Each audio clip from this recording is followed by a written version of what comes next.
This is a fun lesson if you like long wars and crazy politics and things like that. If you like theology, yeah. If you guys have gotten this pattern now, right? We've crossed into the Dark Ages and things are, we haven't mentioned the word Bible for a while. We're still not going to mention the word Bible for a while because that almost went out the window. The good news is it didn't go completely out the window, and we're going to talk about that a little bit. But what we're going to be looking at now is sort of the ramifications. We've seen as the fall of the Roman Empire, you had all this collapse politically, economically, trade, commerce, death, mayhem, destruction, all the other kinds of things that came along with it. Invasion after invasion. And you see some theological stuff going on. In the West, you don't see much of it. In the East, you still see some of it. We've talked about all those different kinds of things.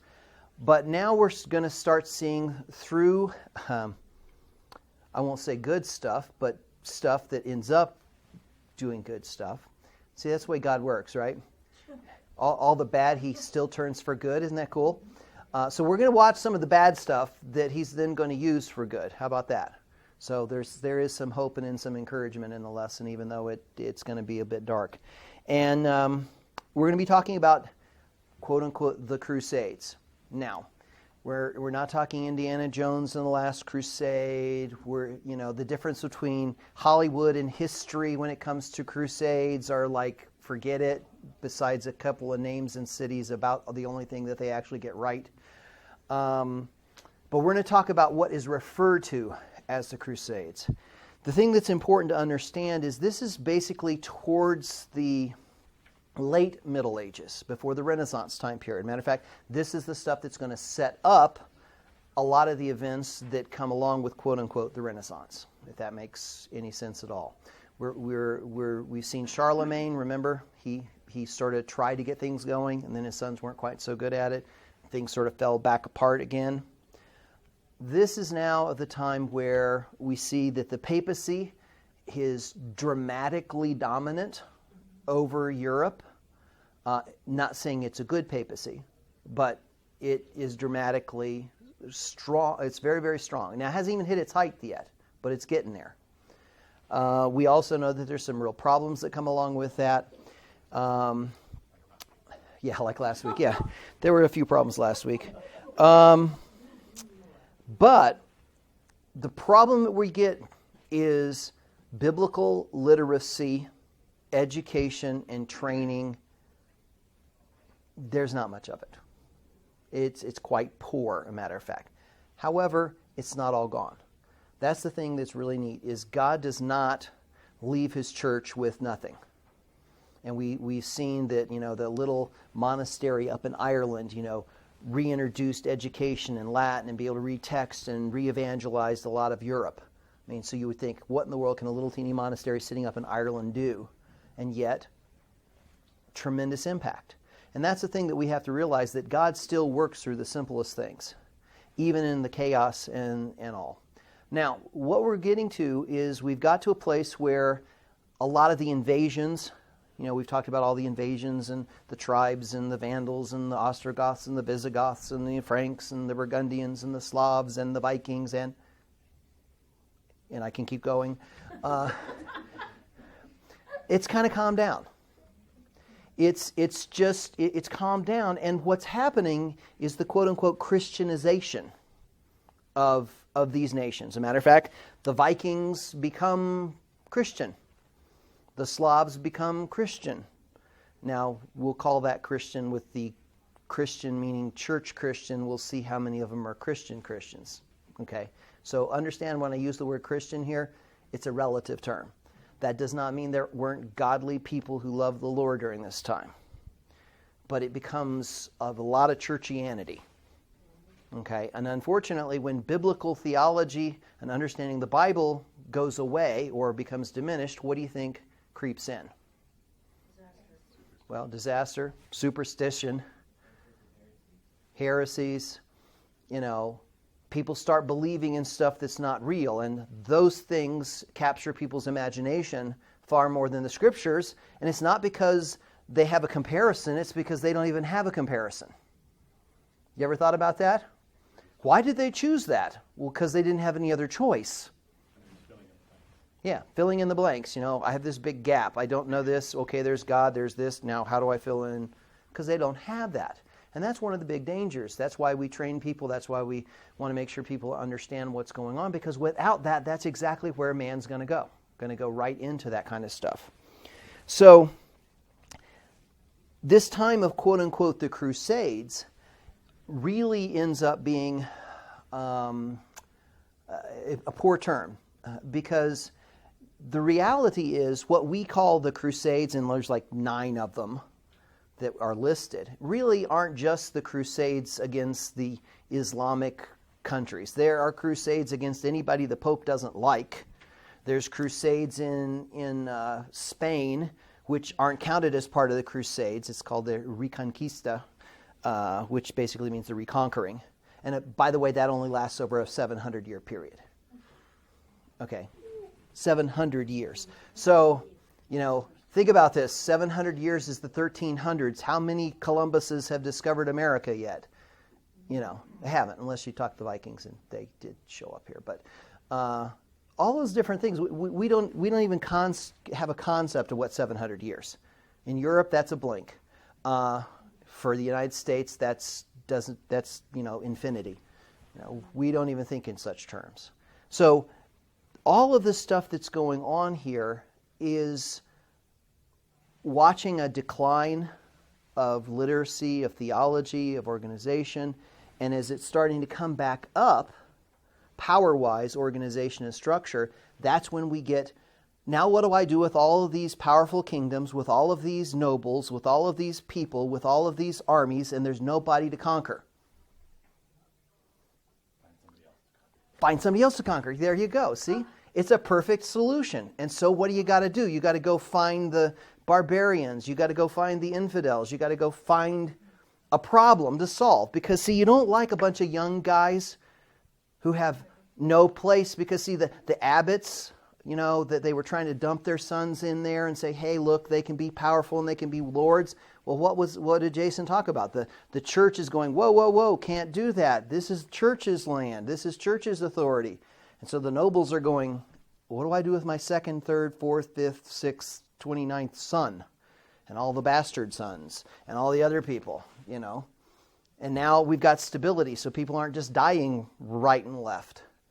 Now I got to do something with them. Let's go find some other place we can spend that resource. And what are we going to do it in? Whose name are we going to go do that in? God's name, of course, right? Okay, I'm being a little dramatic here, but really that's kind of what happens.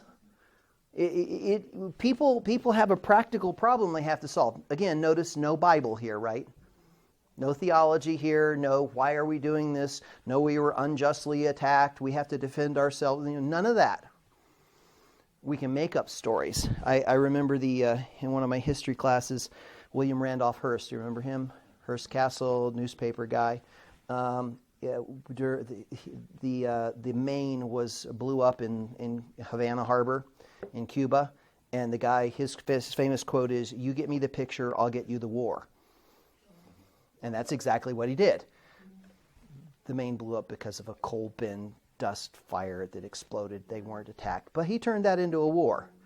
Well, that's pretty much what happens. Give people an excuse. Attack Jerusalem, destroy the Church of the Holy Sepulchre, attack some nuns. We got a war on our hands. And that's pretty much what you're going to see.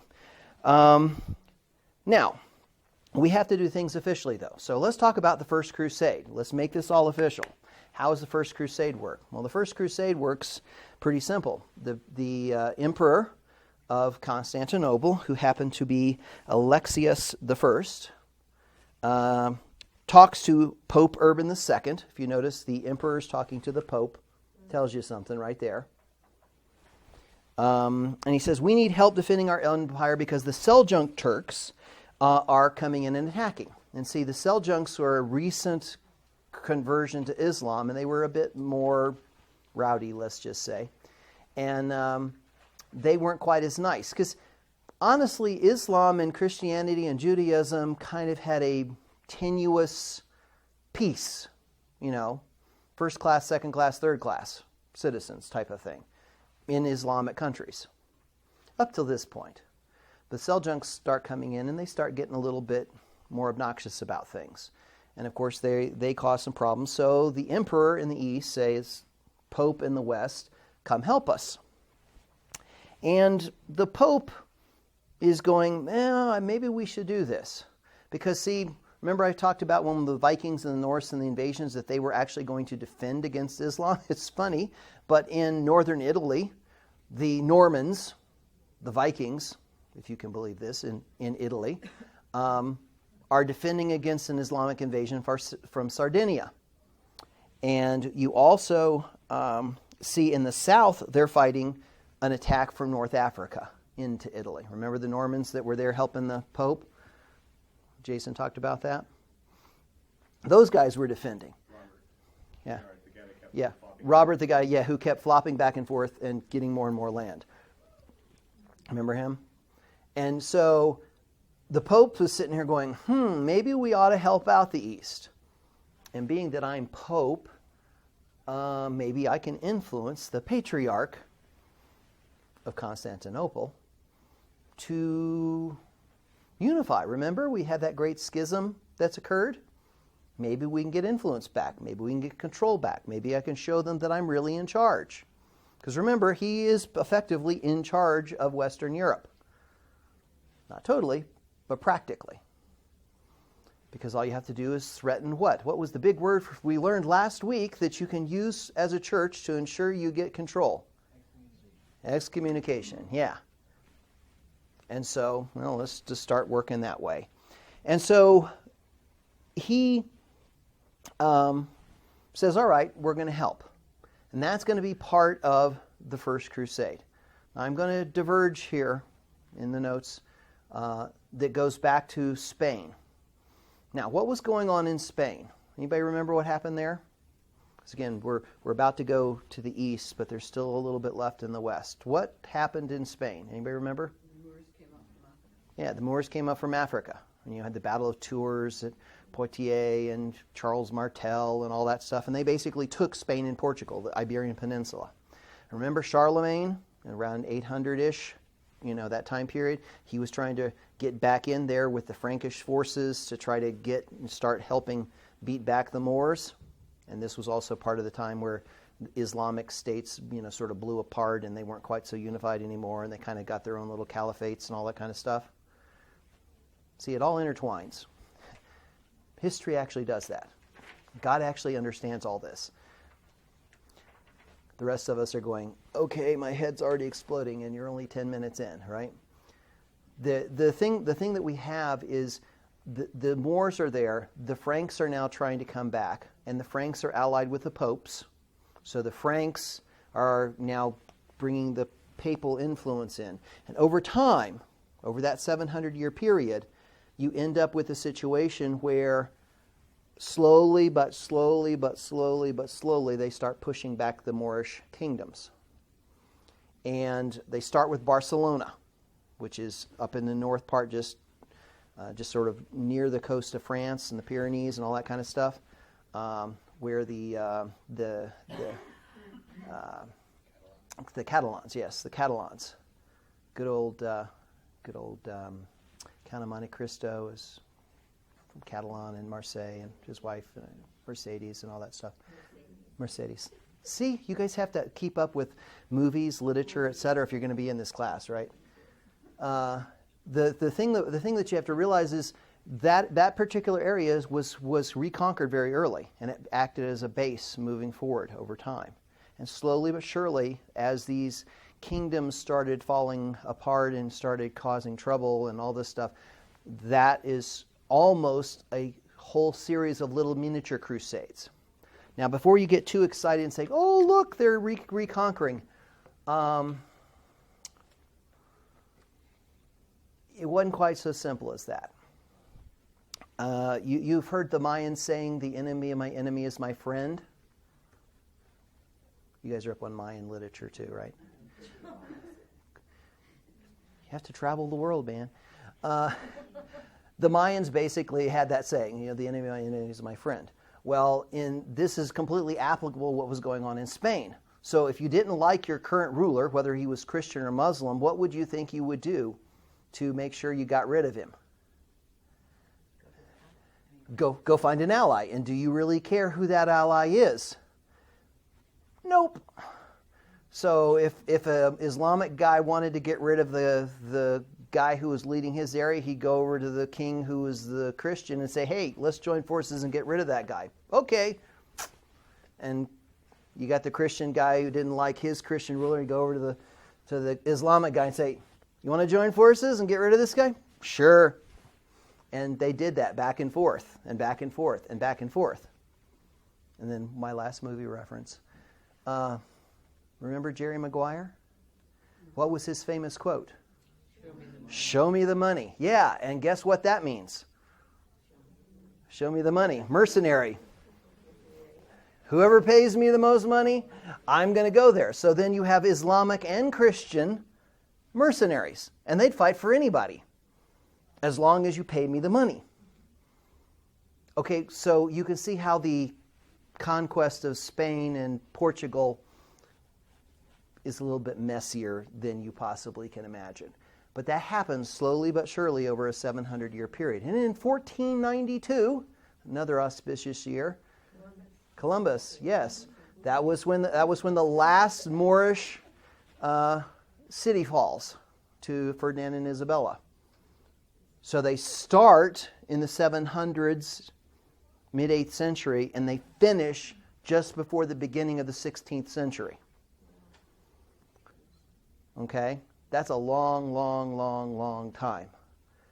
And that's what happens. So that's all going on during this same time period. Matter of fact, some of the Crusaders come through and sort of pitch in as they're coming from England and northern France around through Iberia and all this other area. So they add into it. So they're part of a crusade that's going to the east, and yet they affect the Reconquista in the west, in Spain and Portugal.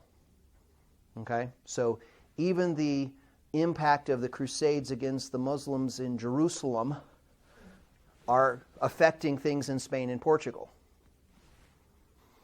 Okay, we could probably stop now because it just gets more convoluted.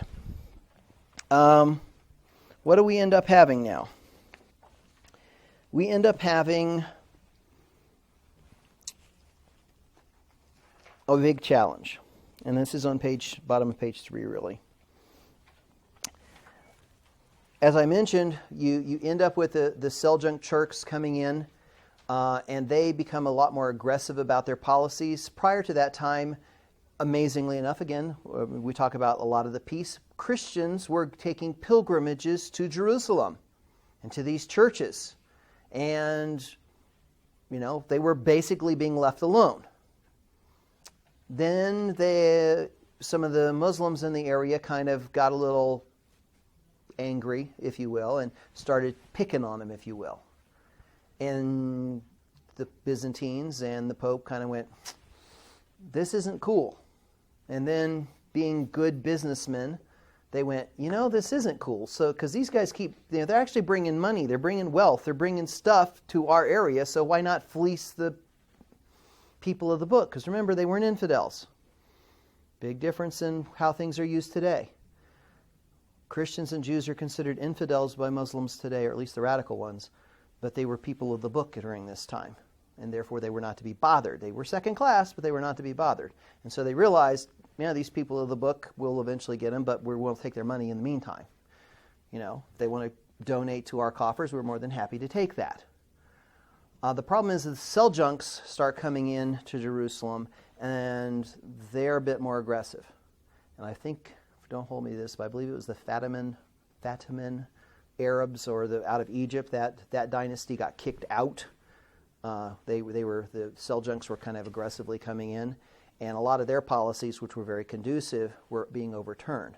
Well, this is where you get the Church of the Holy Sepulchre, and if you remember, this is Constantine's mother who built this supposedly over Jesus' grave, etc., gets wrecked. This becomes the excuse from a direct cause. Not an indirect cause, but a direct cause. They've destroyed the church that sits over where Jesus was crucified. We can't let that go unpunished, if you will, unavenged. So in 1095, again at the request of the Byzantine emperor, Pope Urban II goes through France, which of course he's from France, to gain support for this effort to go fix that problem. And at the Council of Clermont, he gives this plea to all these nobles. Now, if you notice, at this point it's nobles. Later it's going to become kings. And they join with some of the local clergy in whipping up support for let's go take back Jerusalem. Because again, you got these armies laying around, you got these young guys laying around, you got these passionate people laying around, and more, of course, the Pope is overcharged of everything, so if he says something, what do? You go do it, yeah. So if you notice how all these things are happening, well, Jason mentioned this last week, and in the Reconquista and some of the other things, you find out that the popes now start going, and if you go and you die, you get a get out of hell and purgatory card free. Because you remember, purgatory is developed by this time too. So you get out of hell and you get to skip purgatory because I, the Pope, will give you the indulgence. Sound familiar today? If you blow yourself up and what, yeah. Same thing. It's fair to say the term indulgence, the idea of purgatory, these weren't concepts yet. They weren't codified. They were just leanings and feelings. Yeah, and things like this are the things that push them and keep pushing them. Yeah. The idea of an indulgence was not, they were never called indulgences. Nobody was selling indulgences. Yeah. But the idea that the Pope could do this now is starting to push that idea into mainstream thought. Oh, I should look for this. The Pope can do this. The Pope can do this, yeah. And probably a few eyebrows may have been raised at this point, but in a few hundred years, that's just normal things, right? Yeah. So this is the kind of stuff where it creeps in, you don't notice it, and then 200 years later, you have transubstantiation, even though you watch all of these different behavioral patterns. Remember, we talked about that 1 degree error to start with ends up way off base. And these are the things, the comments, the statements that are going to create those ideas. The idea of purgatory was developed back in the 700s based on some stuff supposedly Augustine wrote in the 400s, which then gets moved on in the 800s, 900s, thousands, and then eventually becomes doctrine. And remember, no Bible. As soon as you diverge from the Scriptures, you're in trouble. And all of these things are logical conclusions. And if you don't know the difference, because you can't go look it back up and go, gee, I wonder what was happening 400 years ago. You can't even read. So you couldn't even check it, assuming you had access to it, assuming you knew when it happened. What's that? No, I said, which you don't have access to. Which you don't have access to, and you can't read. And you see, so a lot of times we're very harsh on people of that time. We should really be very thankful for what we have. And therefore, to whom much is given, what? Much is required. So we have no excuse. See, after you go through this class, you have no excuse for all this stuff, right? Because you've seen 2,000 years of all the wrong things to do, right? No more crusades, guys. Yeah, no more crusades. Yes, we don't want any crusades. Okay. Now, Urban II, of course, on August 15, 1096, okay, 1096, how long ago was that? A long time. 1096 says that was the day the crusade was to begin. Unfortunately, he had a couple of really anxious people saying, hey, if it can start on August 15th, let's start earlier, right? If we get there sooner, it'll work out better. Because, beat the crowds, yeah. Parking, all the other kind of problems. Unfortunately, these guys are led, this is called the Peasants' Crusade. These guys are led by a few knights, or People's Crusade, not Peasants, People's Crusade, by a guy named Peter the Hermit. Okay, not from Hermit's, he's not one of those guys, but Peter the Hermit. And he was a very charismatic priest. I'm sorry, I'm dating myself. Yeah. That I actually know that. These guys are just passionately. This guy whips the crowd into almost hysteria, as one of the commentators mentioned. This guy is just like, charge! We got to go do it. And so the peasants get all, get their pitchforks, do the Dr. Frankenstein thing. The peasants are coming charging out. And you got a few knights, and you got him, and you got one of the other leaders, I think was named, Walter the Penniless. That tells you a little something about him. If his nickname was the Penniless. Of course, that could be because he was so holy, he didn't have anything, he gave his stuff away. He was a knight, yeah. And so these guys charge forth, and how many of you know how far it is from someplace in the middle of France to Jerusalem? It's just over the hill, down the street, go across a few rivers, maybe a mountain or two, and you're there. Or however many, 2,000 or 3,000 miles, walking. Let's go after Jerusalem. Does anyone know where Yeah. Jerusalem. Which way is it? North, south? Which is north and south, right? Let's get your stick and you get your sun thing here and make your north-south line, and you go that way. Do you even know what direction you're sitting in this room right now? Which way are you facing? South. Very good, because we're at south side. So no. But if you understand, these guys didn't even know where they're going. So they charge off. How charismatic does this guy have to be to get people to do this? So he charges off. They get to Constantinople eventually, and along the way they're just attacking anything and everything, Christian, Muslim, it doesn't matter. Hey, it's a war, let's go kill somebody, because they don't speak their language. Because remember, they speak Latin. These guys speak Greek. They must be foreigners. Yeah, they are. You're the foreigner, but don't worry, it gets worse. These are the good Crusades. The bad ones get much worse than this. They probably needed supplies anyway. Supplies? Yeah, they needed supplies. Let's take them, kill the locals. You get the feeling this is more of a Tasmanian devil kind of Yeah, Tasmanian devil kind of thing, yes. The cartoon type of thing. That's much more what this looks like. And so these guys they get to Constantinople. The emperor is going, okay, let's ferry these guys across and get them over into the Turkish area because we know they're going to die. But we're gonna get them over there. And so of course they go charging in there, and the Turks go, okay, who are you people? And we're going to kill you. And he goes, yeah, I have an army here. You have a bunch of peasants, a couple of knights, and some crazy priests? I don't think so. And of course, they get over there and they get slaughtered. So much for the People's Crusade. Now, Urban did actually have some people that were actually military folks, knights, and all those kind of people. And actually, the follow-up is a little bit better. But Question? They thought, we're just going to go to heaven, so. Yeah, some of them just thought they were going to go to heaven because, yep. They fought in the Crusades. Absolutely. So, to live as Christ, to die as the indulgence from the Pope. I don't know. I mean, this kind of thinking but this is what this was going on.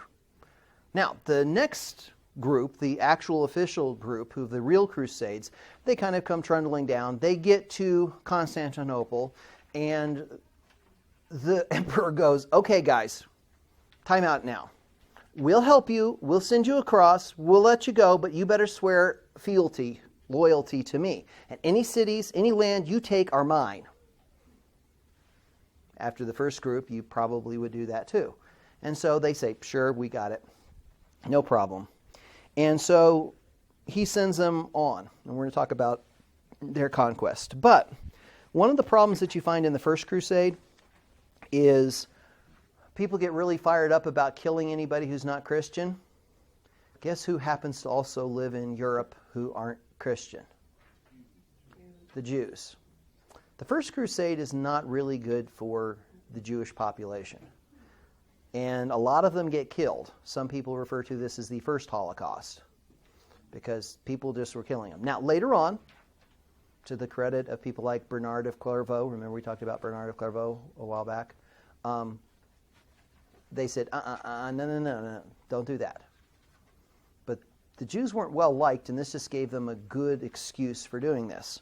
And so just as a little aside, a lot of the Jews didn't like really, this fighting with Jews in the church, quote unquote, in European states is a long standing thing. Question? So, I know they're far from the Bible, but the Ten Commandments, thou shalt not kill. They're doing this in God's name. I don't know how they justify it. You just mentioned there's 10 commandments, and you named one of them. That's more than most of the people probably could. Well, some of them did. But later on, you'll find that what was considered a good priest, they could quote the Mass in Latin, and they could recite Psalm 23. That's a priest. Okay? So our average 6-year-old knew more than a priest. So this is their interpretation of what God would want them to do as faith. It's the Pope's word that. Yeah. The Pope said go and whatever, and people get zealous. And who killed Christ? It was the Jews. So understand this stuff gets really nutsy. But also put yourself in their position. The Turks the Muslims are a constant threat. They've already attacked the Christian East Church. Yeah. Right. Remember at this time we made a big deal out of saying the West and the East were different. They are. But at that time, to those people, remember, this is still shortly after the schism. They're looking at this and saying, they're still Christians. We're Christians. We're all one big happy church, right? We know that's not true. But they're still thinking that. Yeah. So an attack against Christian them lands was just as much an attack against the church, the Christian land. We got to get out of this mentality of separating Christianity from economics and politics. It's all one big mass in their head. Yeah. So to see somebody attacking the East is the same thing as see somebody attacking Christianity. Yep. And so all these guys, what are the chances they're going to come after us next? What are the chances that they're coming after Christ? This is our chance to defend ourselves and to defend our God and to go and be holy. And didn't David attack those who attacked his land and he could make 1,000? Yeah. It's very easy to rationalize. Yeah. Yeah. And they live in a different world, guys. We do not live in their world. We do not think like they think. Remember we talked about that continuity thinking? When you lose the Scripture and you fall back into superstition, what are you going to do? My God against your God, my king against your king, my priest and it just falls into the same thinking. And see, we're so used to being able to split this because we're trying to think biblically, but don't we fall into the same problem? Aren't we supposed to go elect a Christian? What's the difference? Right? Don't you want a Christian in charge? But is that really our mission as a church? Not saying we don't want a Christian. I'm just saying if we suddenly turn our focus away from what our true purpose is and say the church's mission is to go get somebody elected, what did you just do? Is there any difference than this? No. And I'm not saying that we don't want Christians elected. I'm just saying what happens when you start messing around with what was your purpose. What did the Pope end up doing? Stepped into a vacuum. Now he's the leader of Western Europe. Now these are all Christian lands. Idea of superstition. Then it had superstition to it, yeah. One of the darkly comical, entertaining pieces of the Crusades will be the number of relics, yeah. And all kinds of amazing stories of miracles and things that they're going to bring back. Yeah. That you just know it's wrong. Everything's wrong about it, but it's mildly entertaining, to be honest with you. The stories that they come up with. Yeah, the relics that we're going to come back, and as a matter of fact, I'm just going to fast forward here to one of the relics. These Crusaders wander in to the Islamic territories, into Turkey, Syria, etc. And what they thought was going to take just a few months takes over 2 years before they can get to Jerusalem. Because 1, they don't know the country. 2, they don't plan very well. 3, they don't have provisions. 4, the guy ahead of them is smart and does a scorched earth campaign, so they have no supplies and support. 5, if you're killing Muslims, how many of them you think are going to go help you? Not a good thing. And one of the things they end up doing is one guy goes, Baldwin of Boulogne, Bologna. I don't know if it's pronounced properly. But he attacks the city of Edessa in 1098 and takes it. But the rest of the group goes down to Antioch, right? Paul and Silas and Barnabas, all these guys. One of the major patriarchs is there. One of the major theologic schools was there. And yeah, those things have already fallen in not long, a couple hundred years. This was still well in their mind that there used to be a patriarch of Antioch, a patriarch of Jerusalem. So we look at it as ancient history. To those guys, that had just happened. They're reclaiming what they had just a few years earlier. Yeah. So this is all fresh in their mind now. Yeah, all these things are normative to them, as like Jason said, it's ancient history to us.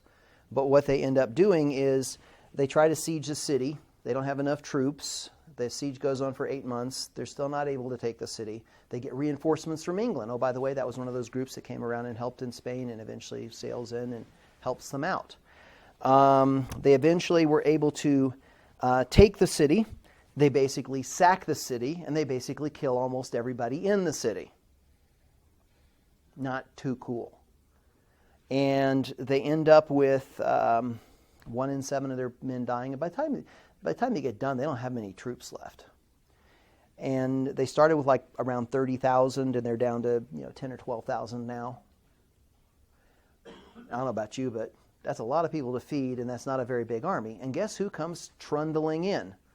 The Turks, about 2 days after they take the city. And guess now who is being sieged? This is the Crusaders are being sieged. Now, what do you need to successfully fend off a siege like that with an army like that with no food and provisions? What do you need? A miracle. You need a miracle. And I have a vision. And guess what? One of these guys named Bartholomew, I think it is. Yes, he has a vision. Peter Bartholomew. And he claims he has a vision that the spear that pierced Christ's side, that lance is here buried in Antioch. Odds are probably not good because it's already on display in Constantinople, or pieces of it, claimed. And so he says, go dig around, let's go find that holy lance. And they're digging in these holes, and he jumps in one and comes out with his spearhead. See, this must be it. He's, of course, the one who found it. And so he declares a 5-day, I think it is, fast, or 7-day fast, something like that, 5-day fast. And, of course, you have no food, so it's not too hard. I'm going to skip breakfast today because you don't have lunch and dinner. 5-day fast, and the Turks come charging in, and they get all fired up, and the Crusaders run out, scare the living daylights out of the Turks, who are like, what is wrong with these raving, crazy maniacs? And there's a lot more of them than they thought on top of it. And they come out screaming and yelling, and the Turks basically run. And, of course, that means more fractionalization because the leader didn't defend and didn't beat the Crusaders and all this stuff, and so I hate you and you hate me, and then just, all sorts of other stuff happens, and ta-da, they win. By the way, that is the spoof that Monty Python uses for the holy hand grenade of Antioch. Yeah. This is what they're spoofing. So if you've ever seen that scene, the holy hand grenade of Antioch, that's this. That's what they're doing. So the Crusaders press on after hanging out there for a year. They get to Jerusalem after 2 years' march after they had left. They have 10,000 people left, and they try to assault Jerusalem. They don't succeed. But they hear an Arab army is coming out of Egypt. So they kind of get really excited because they have another vision. What kind of vision do you think they have this time? What biblical city is real nearby that this guy named Joshua happened to be wandering out? Jericho. So what happened to Jericho? The walls fell down because they did what? March around the city. Well, guess what the vision is? Hey, if we want Jerusalem to fall, we need to do this. And people are going, I think I remember that Bible story. Wow. And so they march around, and they eventually do take the city on July 15th. And of course, as good Christians, they treat the populace with respect and care for their mothers and the Jews and the Muslims in that city, right? No. They go in there and they slaughter everybody. They smash babies against the wall. They kill people. They throw them off the top of the ramparts. I mean, the Muslims remember this one. And you know what? Saladin, when he took the city back, was infinitely more gracious. When he took that city back, he respected the people. You also just keep in mind who's recording it. Well, everybody records their own world. Right. And so like records from the Crusaders are apocalyptic, like Oh yeah. the holy things were taking, this is the end of the world, that's the thing. And the Muslim writers are like, the Crusaders are evil, they're demons from the pit of hell, and they're, killing babies left and right. Yeah, both sides are going to be exaggerating. And so the records of, when Saladin takes over are coming from the Crusaders, because the Crusaders have been driven out of the city. The records from when Saladin takes over are coming from Muslim authors, because Saladin is Yes. But there is some evidence that the Muslims were a bit nicer than the Christians in this particular case. Neither of them were very nice. But again, guess what? Nobody was very nice back then. I mean, compared to any standard we have today, they were just all vicious people. Standards that they had of that day, they were all nice, normal people. Because that's the way you did things. So, not cool. So they established the Kingdom of Jerusalem. And then you end up with a bunch of these Crusader states all along this area. And basically for the next 200 years, through all these Crusades, we're going to mention a couple of them, through all these Crusades, you get fighting back and forth, and they take it, and they make a treaty, and then they don't, and then they break it, and that's basically what ends up happening. The Second Crusade was triggered by the fall of Edessa, which is one of those Crusader states. Remember, the guy went off and he took it in Syria. And of course, you have the same promise of, quote unquote, the indulgences. If you go and fight, you get in heaven kind of thing. These, however, were led by kings, not nobles. So the nobles were leading the First Crusade, kings are leading the Second Crusade. And again, we mentioned about the Jews. Bernard of Clairvaux tried to protect the Jews in the Second Crusade. And this was, you end up with a couple of the kings, and this was under Pope Eugene III. You end up with Louis VII of France, Conrad III of Germany. Okay?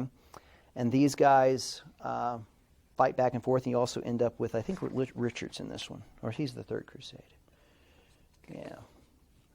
Yeah, he's later. So you end up with these guys of about 200,000 troops. Okay? Big army. They're coming back, and Louis and Conrad decide to go separately into the regions. Conrad gets basically whooped up by the Seljuk Turks. The remnants of his army come and join Louis, and this is in 1147. Okay, so about 50 years. See, we've just jumped in time. All these different kinds of things. Conrad survives, but what's left of those forces come in, take Edessa, and they go to Damascus, and they set up a kingdom there. And they have this Louis, Conrad, and Baldwin III, who is the king of Jerusalem. Remember, because you have set up the kingdom of Jerusalem, you have the king of Jerusalem. So if you notice now, we have kings that are European in Jerusalem and other places. And these guys try to attack Damascus. And up to this point, Damascus was kind of friends with Jerusalem. They were kind of like, okay, hands off, yeah, we'll trade, we'll do stuff. The siege fails miserably, and each king blames the other and heads back to Europe. 200,000 people come charging in there. Now, Damascus probably isn't going to be as friendly now to the kingdom of Jerusalem. And a lot of the people in the area aren't going to be quite so friendly. And we have problems. And so we end up with the Byzantine alliance, of course, that was there, falls apart eventually in 1187. Saladin takes Jerusalem. Now, if you notice here, we went from 1095 to 1187. That's like, before, around the Wright brothers, well, not quite. World War I to now. And World War I for most people is so ancient history. Unless you live in Europe, then it happened yesterday. Because Europeans have much longer memory because they have much longer history. Americans are very bad at history. Because you can see places. Yeah, you can still see it, yeah. Doing the school run and you see the Yeah, cemetery, it makes that a bit different. But Yeah, you still see the castle, you still see the cemetery. We have to, do movies and videos in 3Ds to say, oh, look, that log cabin over there. There was our big thing. But yeah, Europe has tremendous history. So 100 years is nothing. Here, this is 100 years through these Crusades. We move to the Third Crusade, which is in 1187. And this is a move to restore Jerusalem. Right? And we end up with good old Richard the Lionhearted, Frederick of Barbarossa, and Philip II of France. Now, I don't want to laugh at poor Frederick of Barbarossa, but this is the guy who evidently is wearing armor, and he's on his horse, and it either throws him or he falls off of it, and he either drowns or has a heart attack in a river. That's right, that guy. Yeah, that was the guy. You're kind of like, that's not really good for an army. The king falls off his horse and dies. Yeah, so what do you think the Germans did? went home. Have fun. His son's going, come on back, guys. And, keep a few of the rest of them are like, I'm back, I'm done. Frederick's dead. Clearly a sign from God. We're not supposed to be here. I'm going home. And so they end up doing that. And this is where the good old Richard the Lionhearted and Prince John and all this other kind of stuff comes into play. Robin Hood and all. This is basically this time period, this historical time. And he ends up capturing some of a city of Acre. And he does a pretty good job there. He never really gets Jerusalem per se. And the guy who was supposed to be the king of Jerusalem that Richard didn't like mysteriously dies the day before he's supposed to be crowned, or actually the night before. So Conrad, who was the German, just what might happen if Richard happens to wander back in that general direction. What do you think is going to happen to this guy? Remember English history. What happens to Richard the Lionhearted? He gets captured and held for a long time for a huge ransom. And guess who it's from? The family and the relatives and the nation. Well, it's France, but Conrad was supported there by those guys. So they didn't like Richard. At this point, this is where there's some starting a line between the Germans and the French. The Germans and the French, yeah. Connecting. Yeah, instead of fighting each other, they're actually working together in this. And so we end up with that particular time. Richard eventually gets back to England in 1192. And he is ransomed from the Duke Leopold for 150,000 marks paid to Henry VI of the Holy Roman Empire. And so he gets back in 1194. So 1192, holds him 2 years, gets back to England in 1194. But notice what I just said. He is ransomed for what? 150,000 marks. How many times have we talked about money recently? What have we been talking about? It was all trading. So now they're more stable if they're talking about actual coins. Currency. Yeah, before we've been talking about land or trade or swapping brides or whatever. Now we're starting to talk about money again. What happens when you get money and coinage? You can spend it, you have commerce. What has been happening over this 100 or 200 year time period? Because I'm going to run out of time here, so I'm going to just go ahead and jump ahead. By the way, the Crusaders end up trying to attack Constantinople. They they try to reunite the Latin and Greek empires through that. How well does that work? Yeah, if you're interested, read the notes. It's comical, actually. It's comical. Like, you wouldn't believe how strange people can do. Yeah. I mean, it's just unbelievable. Yeah, the Crusades end up fighting anybody and everybody except the people they were supposed to, and the people they were supposed to kick their tail. After the first three, I guess, they get hammered. And eventually all of that falls back into the hands of the Muslims. The Crusader states fall. But you get the rise of the Knights Templar. Hey, those are monks, guys. They're monks. But what kind of monks are they? Mercenary ones? They might be mercenary monks, but what kind of monks do you think these guys are? They're warrior monks. What happened to the peaceful, contemplative, go off and pray to God monks?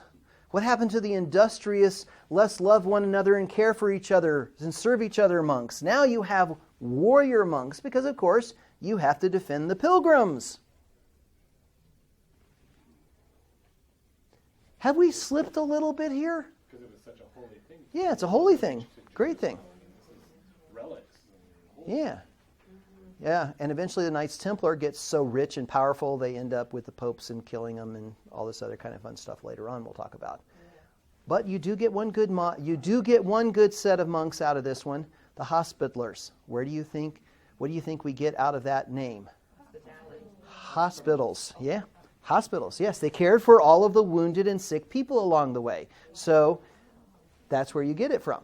The Hospitallers. And they had the hospitals because they cared for people. So you got one group that's the warriors and the other ones that are the ones that are taking care of people who are sick.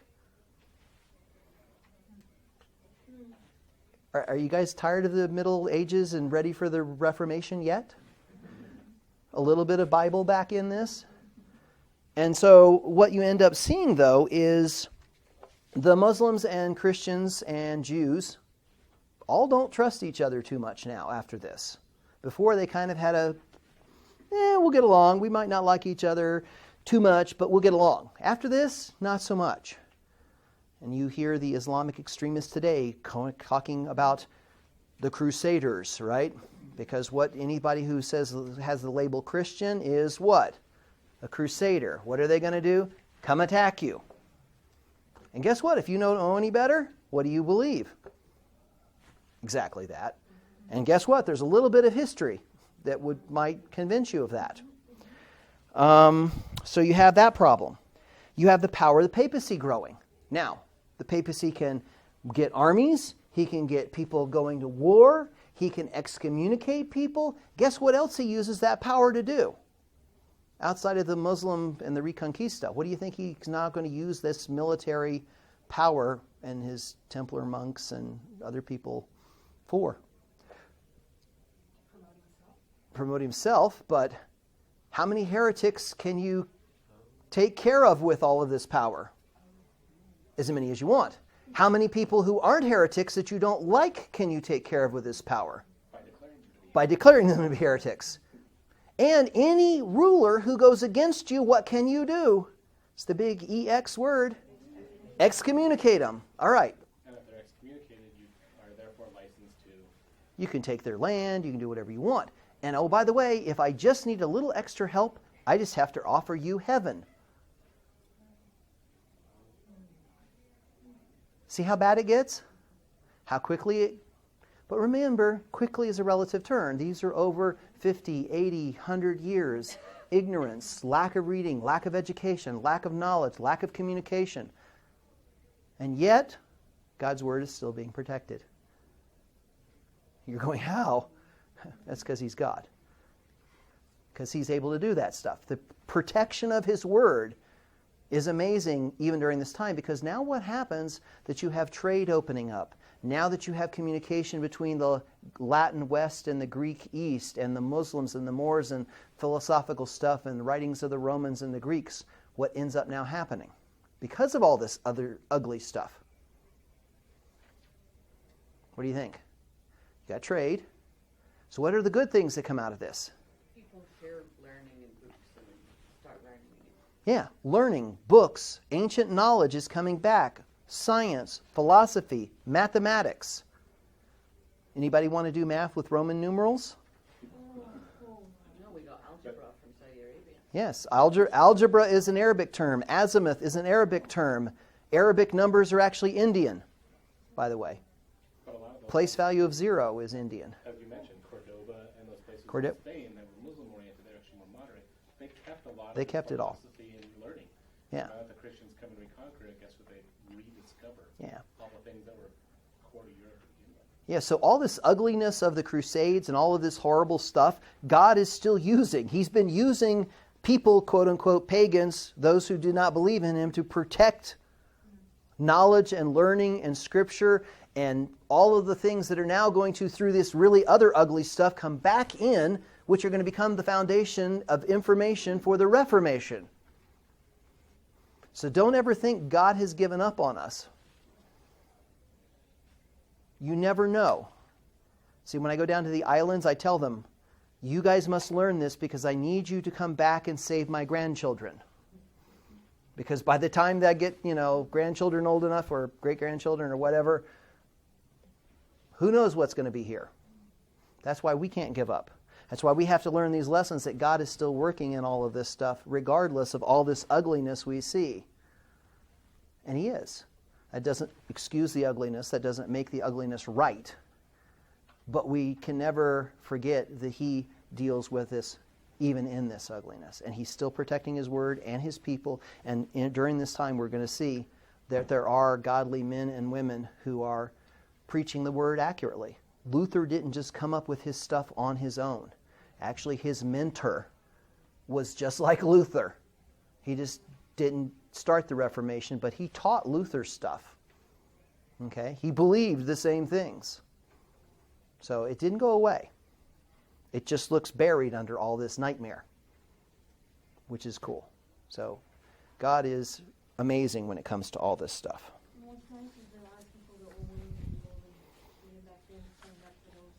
Yeah. Yeah, people, there are believers in all of this, guys.